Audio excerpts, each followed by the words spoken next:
Hey guys, Sam here.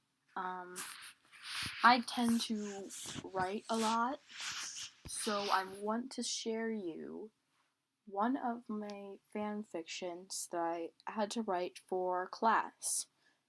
As you can see in the corner, over here-ish, it's 6,531 words. The minimum, 300. Yeah. But this was for class, and now I'm going to read it for you. Oh, by the way, this is an extension of a story called Follow the Water from a magazine. I heard the rocket fire up as it shook. I couldn't wait to see Nana. I pulled out the phone and headphones. I snuck and plugged in the headphones. I started some music I liked and we started moving. I was pressed up against the wall. It was painful to say the least, but it would be worth it. After a while, I stopped being pressed up against the wall and was normal. I took off my headphones and looked in my bag for some snacks. I heard a muffled voice and froze. Where is that stupid sleeping bag? I heard a decently young voice say. I looked to my side and saw a large sleeping bag. I heard footsteps coming closer and started to panic. The closet door slid open and a short, young girl with mid-length blue hair, blue eyes, and a blue spacesuit stood there, shocked that I was there. What the? Who are you? She said. I just want to go home and see Nana, I cried out. She crouched down and I cried on her shoulder. Hey, it's okay. I'll help you. So will my girlfriend, she said, wiping away my tears. I'm Sam, and you are? I'm Georgie, I said with a voice crack. Well, come on. All of us will help you. Wait, you're that scientist's daughter, right? She said, helping me up. I nodded. Okay, I'll carry you so that you don't get hurt when we land. That was a mistake, as I was told of your bone problem, she said, guiding me toward the front of the rocket. A door opened and I saw a few people. A woman with long purple hair, brown eyes, and a purple suit. A man with long dark brown hair, crimson eyes, and a neon green spacesuit.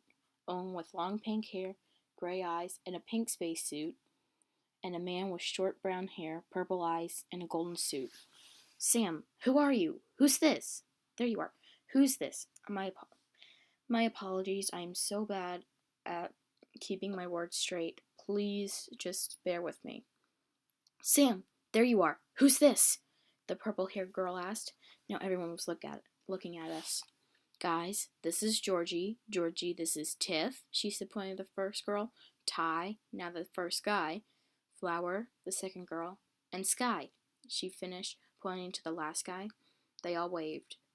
She's the scientist's daughter, and we're going to help her. Where are Jin and Snow? Sam said.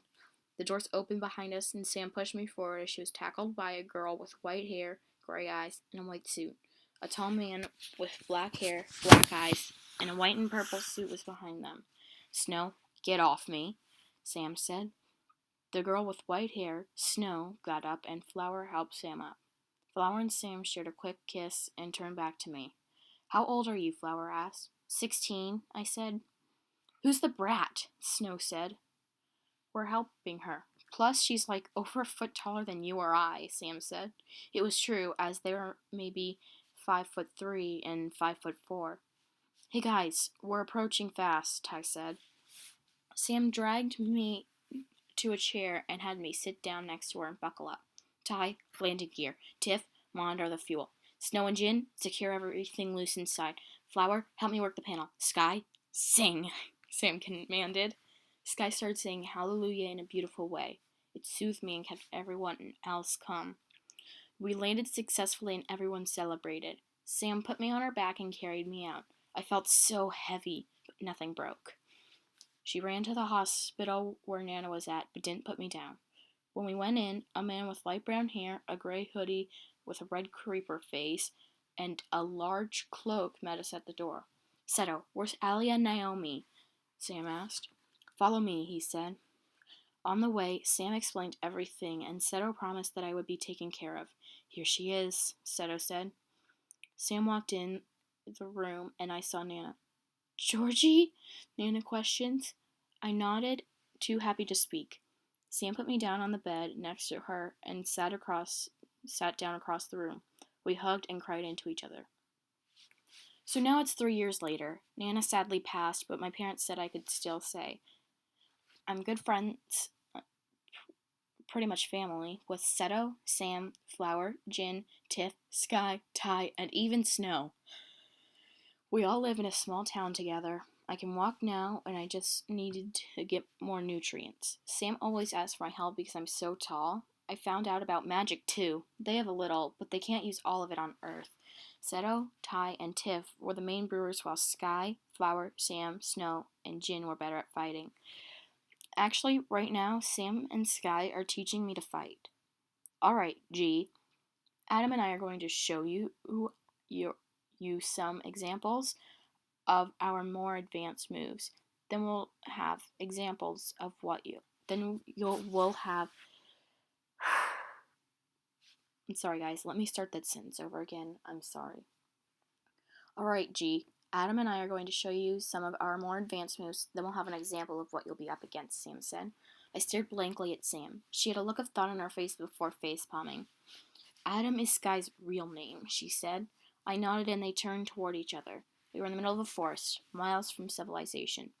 They bowed quickly at each other. They held their hands out, and swords appeared in their right hands. Sam's katana was a green blade with ones and zeros floating inside, a purple till, a pink handle, and a large blue gem on the back end. Sky's sword was a butter, as he called the gold blade, with a green till, a gold handle, and a purple gem at the end. Sam was wearing her ring, which was gray with a purple gem, and Sky his amulet, which was a gold circle with a purple circle inside. They gave each other a fun glare, and I swear to Notch and Irene, I saw Sky's eyes turn yellow and Sam's eyes turn purple for a second. They ran at each other, Sam teleporting behind Sky and kicking his knee forward. Sky fell and teleported a few feet away. He got up and cracked his neck. His eyes were pure gold, not even pupilled. Sam gasped before he teleported above Sam and tried to jump on her. She dodged and their swords clashed, held against each other's. Now Sam's eyes were purple, but looked like normal. They were ticked, like 150% ticked. After a few seconds of this, Bryce appeared next to me. He had sparky blonde hair that stood straight up. He was Seto's husband. Speaking of relations, Sky and Ty got married last year when I had met Sam and Flower. They were married, and Snow and Jin have been together for 9 years, but don't know if they're ready. Anyway, he looked at the two in fear. Georgie, come on, he said. He grabbed my hand and started running, dragging me behind him. Sam and Sky heard this and were chasing us. They teleported and were both sides of us. Bryce, it's been years. Congrats on the marriage. But soon, you won't want to remember, Sam mocked. You wouldn't dare. Seto defeated Blaze, Bryce said. He handed me a potion and told me to throw it at Sam. He counted down from 3 when I threw it. He threw 1 on Sky. They screamed out in pain and fell to the ground, unconscious. Bryce used his necklace that had a gold ingot on it and said, "Call Seto." After a few seconds, a Seto hologram was projected onto the ground. He looked around and sighed. That should have gotten rid of them at least. G, I have some news for you, Seto said sadly. I nodded and Seto nodded to somebody else. Tiff teleported next to me and teleported me to Seto's lab. Seto gave Tiff a sad look and she teleported away. What you need? I asked. I'm sorry, but when Sam told you your parents were okay with you being here, she lied. They disowned you, Seto said. I was mad, sad, and confused at the same time. I hugged Seto and cried into him after who knows how long. Sam appeared behind me and I latched onto her. She had helped me through everything and was always able to calm me down. She lowered us so we were kneeling on the floor. I was in the kitchen making dinner with Sam. We were making papyrus-style spaghetti when the doorbell rang. Do you mind? Sam asked nicely. I nodded and went to the door. I opened it and no one was there. All of a sudden, a man with a black with black skinny jeans, a black sweater, a black beanie, black eyes, red curly hair, and a gold necklace with a golden Z pendant tackled me. I started screaming. "You're not Sam!" he said with a small crack in his already high voice. I kept screaming, and a shorter guy with sandy hair, squirrel ears and tail, brown eyes, and a gray sweatshirt with a red bow tie walks in. Sam runs in, and when she sees what's going on, falls to the floor laughing. Another even shorter girl with hazel eyes, long black hair, a purple tank top, black booty shorts, and a white baseball cap with a pink visor walks in. Sorry, that is autocorrected in the main version, but it missed it here. She starts laughing too as the squirrel guy helps the red-haired guy up. I scrambled over to Sam and latched onto her. She calms down and bro hugs the red-haired girl guy, then the half squirrel, and fully hugs the girl. "It's been forever, guys," Sam yells. "Yeah, way too long," the girl says. "Could someone please explain?" I said. "Gee, this is Max, Ross, and Jess," Sam said, pointing to the red-haired guy, then the squirrel, then the girl. "Guys, this is Georgie. When is everyone else getting here?" Sam added. "Now. Soon. Now, where are the guys?" Max said. "Wait, the Mad Max?" I asked. He nodded and a wide grin spread across my face. "Oh no," Max said. "Oh, yes. Hey, Mad Max, do you have any tacks for my racks of plaques in the shacks on the way to PAX? Do you have any tacks, Max?" I asked. Max looked like he was about to either explode or rip someone's head off. He glared at Sam, who said, "I didn't teach her that." And that's when I heard Sky laughing. Max glared at him and shouted, "Adam!" Sky let out a play scream and started running while Max chased him. By now, Bryce, Flower, Snow, Jin, Tiff, and Ty had wandered out and were laughing with Sam, Jess, and I while Ross was chasing Max. Sky ended up tripping, giving Max a chant. Max ended up tickling Sky till Sky's face was blue. Once we all calmed down, Sam and I went back to work. Right now it's about 9 o'clock and we were all laying on one of the 3 couches. Well, except for Seto and Bryce. When I asked Sam about it, she giggled and said, "Let's just say I helped Seto make a new fertile potion earlier, so we may have a new baby in 9 months or so." And if you wonder who we were, it was me, Flower, Sam, Sky, Tiff, Snow, Jin, Max, Jess, Ross, and some people that I will introduce. The girl with the blue sweater with the 2 pink stripes, brownish red hair, and white crown is Shelby. The man with the green sweater with 1 yellow stripe, sandy blonde hair, and a camera for a face is Corey. The tall, bulky man with dark hair dyed pink at the top is Mark. The smallish guy with ocean blue eyes that could kill and light brown hair that is green on top is Seam, but we call him Jack. The man with the blonde floof and mustache is Felix, but we also call him Pewds. And last but not least, the guy with the blank-faced white mask is Cry. Corey and Shelby were snuggling, as were Mark and Jack. So were Cry and Felix, but the other house couples were too. We were just staring at the TV while Sam was flipping through channels. We were bored to death, and only trashy stuff was on. "Hey guys, I have an idea," Sam said enthusiastically. "Let's hear it," Sky said. "Music party. All of us," Sam said. Everyone started cheering. Sam stood up and put her hand up. It started glowing and she touched her head as a pair of blue-green headphones with purple Neko ears attached appeared on her. Then she pushed the light down toward the floor. It turned her so she was in a white tank top that said "Party Forever" in digital print with music notes surrounding it, rolled up rainbow shorts, purple fake-dyed leather boots, and her once blue bob was now long blue hair that went to the floor. She then made the couches disappear, turned the floor into a dance floor, and put a DJ station on one side.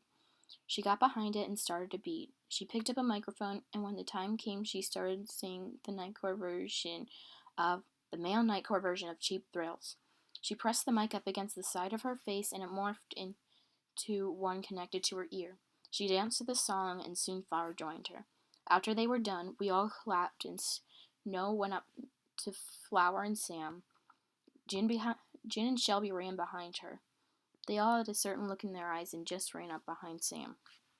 Both groups stood a decent amount away from each other in a triangle. Ty, Echo, MMD style, Sam said.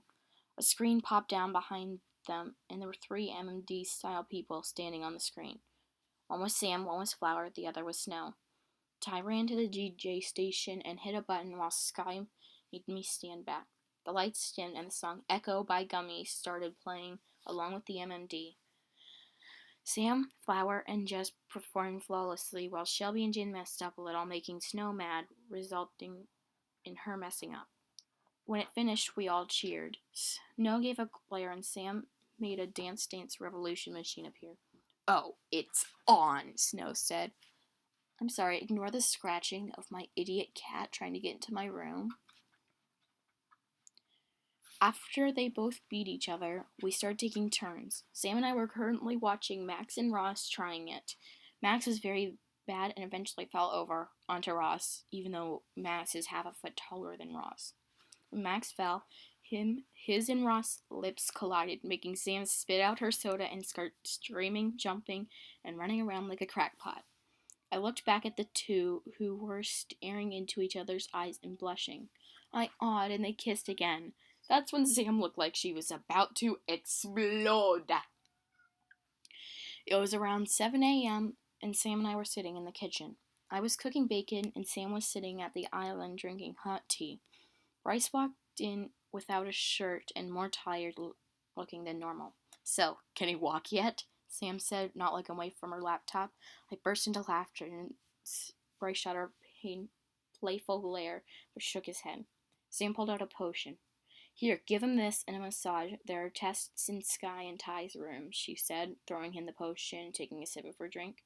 He gave a silent thumbs up and walked out. I put the bacon on a large plate, taking 1 or 2 strips. Said it was your brother, right?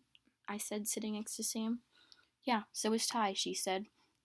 I looked at what she was doing, and she was doing what she told me was coding. I heard a few doors slam open and a lot of running. Oh no, Sam said. Before I could react, she grabbed her laptop and dragged me into the living room. She made us crouch behind a couch. You just had to make bacon, she said flatly. I thought everyone likes bacon, I said. A, you're wrong. B, that's not why, she said. I looked in the kitchen and saw Ty, Sky, Max, Mark, Jack, and Felix battling for the bacon. I looked back at Sam, and she gave me a, this is why you should make bacon when they are here look. Now, if you'll excuse me. 10, hot! Sam yelled. Everyone froze and looked at Sam, then formed in a line. You will split the bacon and even make more if wanted. I will not have wild animals in my house. Is that clear? Sam yelled as if a drill sergeant. Ma'am, yes, ma'am. They all responded with a salute. Sam walked to the fridge, pulled out a plastic container, probably filled with kale, lettuce, and cucumber slices. She walked out, and all the boys seemed odd. How does she do that? Max said. I don't know, but Ty, I'm startled, Sky said. Max punched Sky's right arm, while Ty punched Sky's left arm. Owie, Sky said. You deserved it, Adam, Sam yelled from her room, causing all of us, except Sky, to burst out laughing. Sky just stood there with his arms crossed and a fake pout. This only made us laugh harder. I bet you were laughing too, are you not? Yes, I know you're here. Sam walked out and glared at me. Stop breaking the fourth wall. Author Sama said no, Sam said, and went back to her room. The others looked at me like I was crazy. I just shrugged and went back to making bacon. It's been about a week, and Seto's getting sick every morning and running a fever. Sam and Bryce have been taking care of him. I was sitting in the kitchen, working on setting up my YouTube channel while I heard Sam running, yelling, Yes! Over and over again. She came in and squeezed me into a death hug. When I wheezed and she let go of me. She looked happier than when Max and Ross, happened. What happened? I asked. I'ma be an ant! She yelled. Congrats. Whose kid? I asked, knowing it could be Ty and Sky's or Seto and Bryce's. Seto and Bryce's. The potion worked too, and Briggs can finally exist, she said, jumping and spinning around. I laughed a little and she made a silly face. We laughed and Ty walked in and got a drink. Ty, you're gonna be an uncle, Sam said happily. Ty spit out what he was drinking blinking immediately. But I thought you were asexual! He almost yelled. Sam and I burst out into laughter. It's Seto, not me, you baka. Baka! Sam said between laughs. Ty smiled and walked back to him and Sky's room. It's been 8 or 9 months since Seto got pregnant, and he's so fun to watch. I mean, we help him eventually, but once he tried to put his shoes on without help, it was funny, but also like watching a newborn puppy try to walk. Somehow sad and cute at the same time. I also have become really good at hand-to-hand combat and brewing. Suddenly I heard a scream. I ran to Seto and Bryce and Seto's room. I say the water broke. I opened the door, and Bryce was freaking out, and there was a puddle of fluids on the ground beneath Seto. He called it. Sam! I yelled. Her, Flower, Tiff, Shelby, and Jess came running. Is there time? Sam asked. Seto shook his head. Jess, warm water. Tiff, towels. Shelby, pain medication. Flower, Georgie, help me. Seto, you're gonna want to kill me later, Sam said. The other girls ran off to get the assigned things while Flower, Sam, and I set Seto in the right position. It took many hours, but finally Seto was lying in his bed, holding a little pink bundle of happiness. What's her name? I asked. Mia, Seto said with teary eyes. Sam started sobbing happily. Quick info. They had a little sister named Mia, but their abusive parents killed her when she was 6. That's perfect, Flower stuttered. Flower and I hugged her. Can I hold her? Sam asked. Seto nodded and handed Sam the baby. She opened her eyes and they were brilliant blue, much like Sam and Bryce's.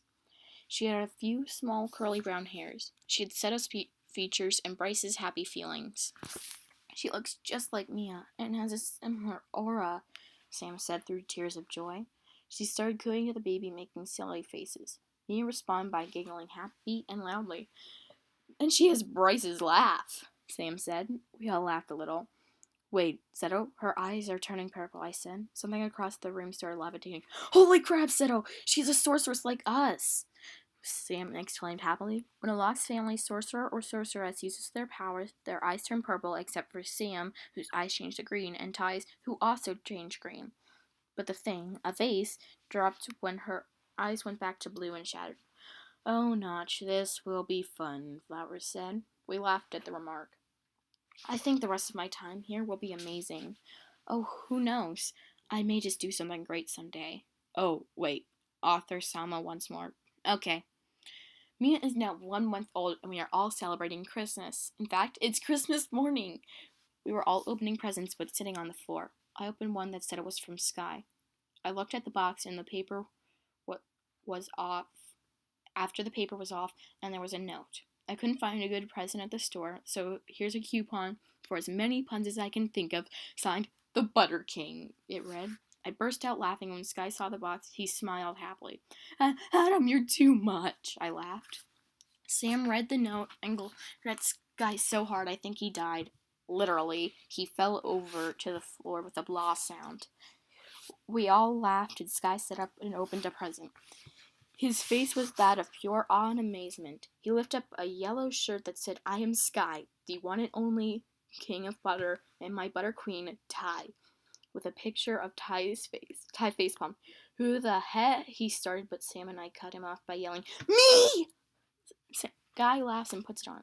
Ty, open the one from Sam and I said. Ty reluctantly opened it and pulled out a shirt of the same color that said, I am Ty, Sky's butter queen, with a picture of Sky on it. Ty glared at Sam and I and said, I'm going to murder you both.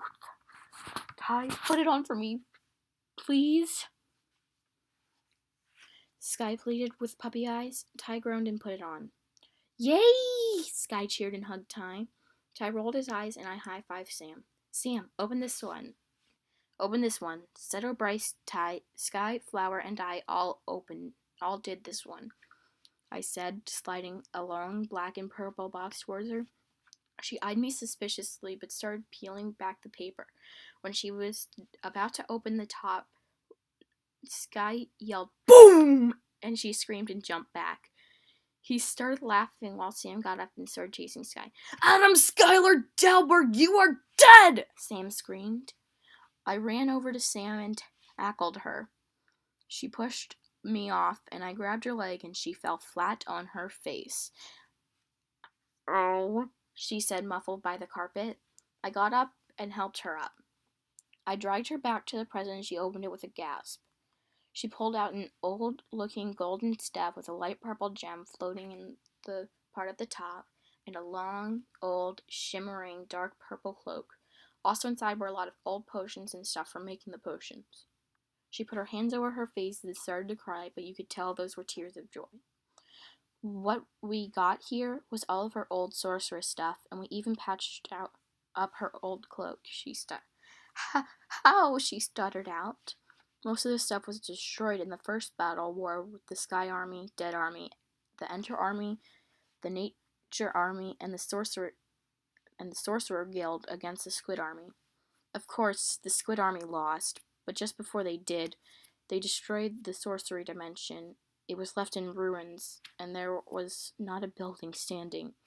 Luckily, Seto managed to open a portal, and we dug the stuff out. Seto, Rice, Ty, Sky, Flower, and I all hugged her, and she hugged back. "Thank you," she managed to say.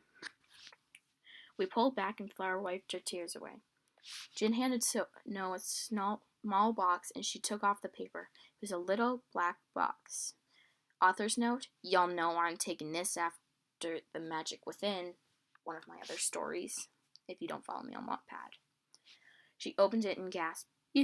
Yes, she said. Jin slipped the ring on her finger. Everyone looked over at them, and Snow was crying and hugging Jin. The ring had a quartz snowflake on it. We all clapped and they kissed. "I can't believe Jin finally got the ball to propose," Sam muttered, causing Sky to burst out laughing. Jin stuck his tongue out at Sam and Sky, which only made them laugh harder. We continued to open presents, and we all got a ton of awesome things. It was now summer, and the people I introduced you to before are here. We were chilling, and Mia was taking a nap when there was a crash. Sky looked out the window and gasped. "Guys, there's a car wreck, and it looks like Mitch and Jerome's car," he screamed. "What?" Sam yelled, and we all ran outside and saw a pickup truck and a convertible smashed together. "Georgie, go inside, call 911, and watch Mia. I trust you," Sam said. They started running to the wreckage while I dialed 911 on my phone ran inside. I watched through the window as they pulled 3 people, one being about 4 or 5, from the convertible, all unconscious. Sam broke down crying as the phone picked up. 911, what's your emergency? The woman said. Send police, fire trucks, and 3 ambulances to insert address, please. There was a huge car wreck, I said, seeing the man from the pickup truck walk out unharmed. All right, they'll be there any minute, she said. I thanked her and hung up. I opened the window and told them. Within a minute, we heard sirens, and sure enough, they came down the road. They loaded the 3 into the ambulances, Sam, Ty, and Sky, each getting in one. The police arrested the man who looked drunk, and everyone else came in. Seto came up to me in tears. "Gee, Bryce is gonna take you to the hospital. I'll watch Mia. Now go, and keep Sam sane, please," he said and walked away. We all, except Seto, carpooled to the hospital while Sam was yelling at some doctors, and Sky and Ty were trying to get her to calm down. Flower and I ran up to her and pulled her back. Flower gave me the signal to talk to the doctor while she calmed Sam down. When I walked past Sky, he whispered, "It's Betty, Michelle, and Jerome Ansetti." I nodded and pulled the doctor aside. "I'd like to know the condition of Michelle, Betty, and Jerome Ansetti, please," I said. "Well, Betty is in critical condition, Michelle is stable, and Jerome is unfortunately dead," he said. He sighed and added, "Only family may see Betty, but anyone can see Michelle, and Jerome will be discussed later," and walked away. I walked back to the group and went over to Sam. "Well, Michelle is fine, Betty's critical, and Jerome is gone," I said sadly. She started crying extra hard and I went up to the desk. "Michelle Ansetti, please." "Room 302, the lady said. I thanked her and walked back to Sam. "Michelle is in room 302, I said. Sam took off running toward the room, Flower in tow. "Weird. 302 was the room Flower was in when her and Sam wrecked," I heard Sky whisper to Ty. Flower and Sam were in a wreck? I asked. Yeah, when they were in college and the two of us were in high school. They were going somewhere and Sam was driving and some drunk crashed into Flower's side of the car and put her in a coma for a while. I don't remember how many months, though, Sky said. I nodded and went to find room 302. After a few hours, we had to not go in Mitchell's room anymore after visiting hours forever. Apparently, he'd rather be called Mitch, and Jerome was his husband, and Betty was their daughter. Jerome was a Baka hybrid, so he had Baka ears and a tail. Betty is the same way. Apparently, Sam met Mitch and Jerome not long before Flower and Sam got into a crash, and Jerome and Mitch became like siblings to Sam, even though she has brothers. While everyone else was close to them, Sam was ridiculously close to them. Mitch was really beat up from Jerome's death, but was taking it well since he still had a daughter. Mitch was being released tomorrow, and everyone had gone home except for me, Bryce, Sam, Flower, Tiff, Ty, and Sky, who were closest to them, other than me, of course. I woke up to someone sitting in the chair next to me. It was a girl about my age with yellow hair with brown patches, green eyes, and orange cat ears and tail with a grayish end. She was heavily crying alone. Hey, are you okay? I asked. She looked at me and shook her head. What's wrong? I asked. Most of my family abandoned me. The only person who cared for me is gone, she sobbed out. I wrapped my arms around her and she cried into me. Something about this felt right, and my heart ached at the thought of her being sad. It's called love, numbnuts. What the? I'm the author. It's love. Bye-bye. I thought about what she said. Hey, it's okay. I'll be your family, I said without thinking. Something about her just makes me never want to let go. Really? She asked, looking at me with kitty eyes. Yes, I'm Georgie. What's your name? I asked. I'm Puzzle, but most people just call me Ozzy, she said. Cool. What kind of hybrid are you? I asked. An ocelot hybrid, she said with a sniff. Wow, that's so cool, I said. Really? She asked.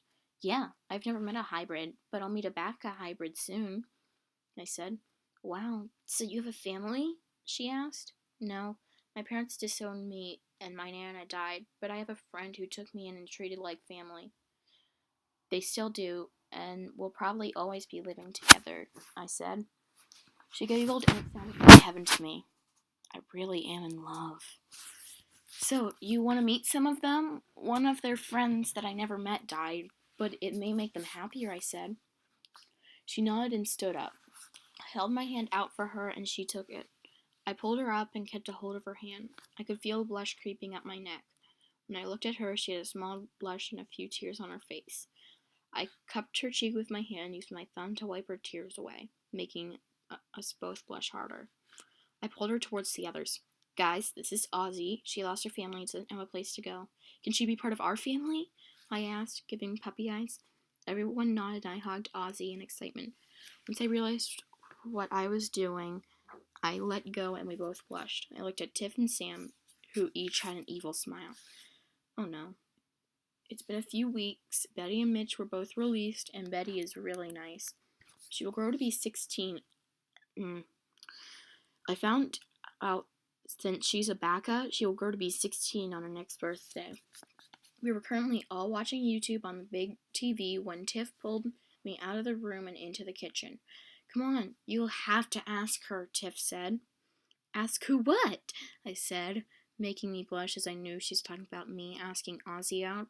Oh, come on. She feels the same way. I can tell, she said. All right, can you go get her, I said. She nodded and skipped back into the living room. Ozzy walked in and up to me. What's up? She asked, sitting on the counter. I was wondering if maybe you'd like to go to the mall with me tomorrow, I asked with a blush. She fake gasped. Is the great Georgianini finally asking me on a date? She said dramatically. We laughed and she accepted. I asked if I could use her compact car and she said yes. Through the drive I got in the driver's seat and Ozzy got in the passenger seat. "To the mall, good sir!" I can't do a good night voice, okay? She yelled in a butt-night voice that made us both crack up. We got to the mall and went to Starbucks. I got a chocolate mocha and she got a caramel latte. We walked through the mall with our drinks and found Hot Topic. We went in and got some stuff. I got a cute new choker, a headband with cat ears on it, and a couple boxes of Pocky, while she got a new shirt, a few chokers, and some skull nail polish. When we got out, I spotted a Build-A-Bear workshop. I have to think of a way to distract her. "Hey, G, I'll be right back. I have to use the restroom," she said, and gave me her bags. Luckily, the bathrooms were halfway across the mall. I ran into the shop and chose an ocelot and did all the stuff for it. I ran back and she still I ran to the flower shop and got some jungle flowers. She texted me that she was at the fountain, so I started going there. I hid the gifts behind my back as she came up to me. "I have something for you," I said. I gave her the ocelot and the flowers which she loved. "An ocelot for my ocelot," I said. She teared up and hugged me, which sent me off balance because she was slightly taller than me, as I've somehow shrunk to be 5'9". We fell over. Many people looked at us weird as we laughed. We got in the car and I opened my Pocky. I put one in my mouth and held out one to Ozzy.